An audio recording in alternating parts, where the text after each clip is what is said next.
And really, we've shifted away from the impacts of this Gulf flow from the rainfall, which really didn't amount to some of the potential numbers that we saw from the models on the high end, really averaged about a quarter of an inch to an inch of rainfall.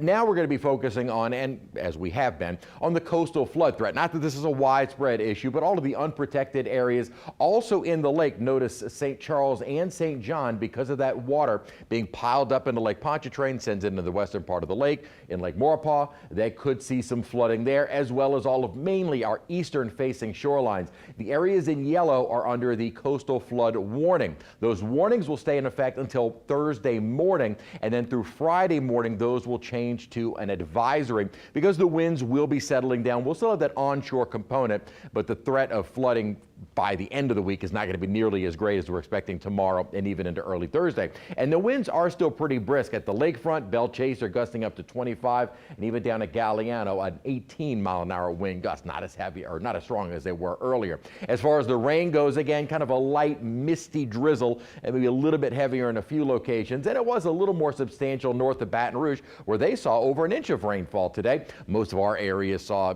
2 to 3 plus tenths of an inch, and add that to what we saw yesterday. Again, it was generally about a quarter of or 3/4 of an inch. Bit more heavy rainfall down toward the mouth of the river, and that is near where our Gulf flow is. Now, this is the visible daylight imagery, so that comes to an end at about 4:30, and the center of this system was off the mouth of the river, so it is generally to our east now, and that's where the bulk of the moisture will stay. For us, though, we're not going to discount the mention of rainfall through the night and into early tomorrow, but we'll probably only add a few hundredths, maybe another tenth of an inch of rainfall. Then as we get throughout most of the day tomorrow, far less rain coverage, some spotty showers, but also notice we are going to stay under mostly cloudy skies, so really not going to see much in the way of sun until maybe some breaks in the clouds on Friday, and then a lot more as we start the weekend. But then another storm system starts to approach as we head into the early part of next week. As I'm mentioning those rainfall totals, some areas like Lakefront, a little more than a tenth of an inch, and then we were closing in on 4/10 of an inch today at Kenner. Temperatures, though, have been about the same going back to yesterday.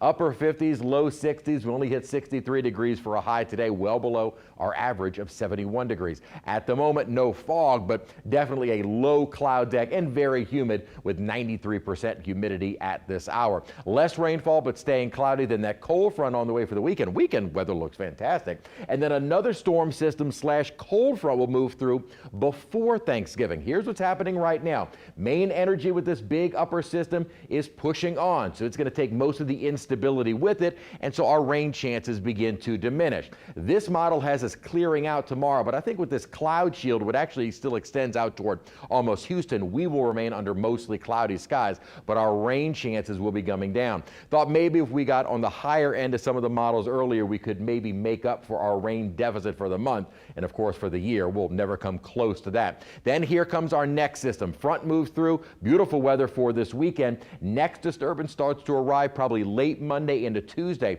bringing with it another good chance of rain. And the good news is the models indicate they should be clear by and before Thanksgiving. So Thanksgiving right now looking very, very pleasant. High temperatures staying below the average, and then that next chance of a good chance of rain on the way next Tuesday morning.